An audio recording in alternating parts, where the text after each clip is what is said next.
জীবন কিন্তু কারোর খুব বেশি কিছুতে জড়ানো থাকে না। দেখবেন মানুষ খুব অল্প কিছুর জন্য মারা যায়। মানুষ যে কত ক্ষুদ্র কারণে আত্মহত্যা করে আপনি কল্পনাও করতে পারবেন না। আমরা এখন কথা বলছি না, ঠিক এই মুহূর্তে পৃথিবীতে কেউ না কেউ কোথাও না কোথাও একটা সুইসাইড নোট লিখছে। এটা তো সত্য নাকি? কারণ 750 কোটি মানুষ কেউ না কেউ তো এই ভুল করছে এখন। আচ্ছা, যে এখন সুইসাইড নোট লিখছে সে ভাবছে যে আর কোনোভাবেই বাঁচা সম্ভব নয়, বাঁচবই নাই পৃথিবীতে। আচ্ছা, তার কাছে পৃথিবীর এই যে আমি এখানে সে জানালি কবুতর দেখলাম, কি দারুণ, টিয়া পাখি দেখলাম জোড়ায় জোড়ায় ঘুরছে, টিয়া পাখিরও সঙ্গী আছে, ভালো লাগলো। আচ্ছা, তার কি পৃথিবীর কোন রূপরস তাকে আকৃষ্ট করছে? করছে না। মানে তাকে মরতেই হবে যেভাবে হোক, একটাই টার্গেট, আমি মারা যাবই।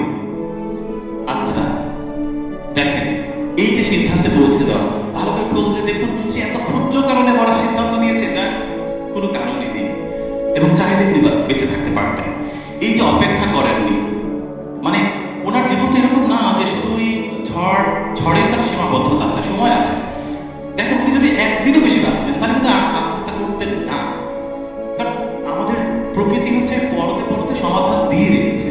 আপনার জীবনে আপনার প্রবলেম আসবে, সে সমাধান আমার প্রকৃতি দিয়ে রেখেছে। আমরা আসলে ওই দুঃখের রাতটা না পার করতে চাই। আমার মনে হয় যে না না, এই রাত শেষ হবে না, দ্রুত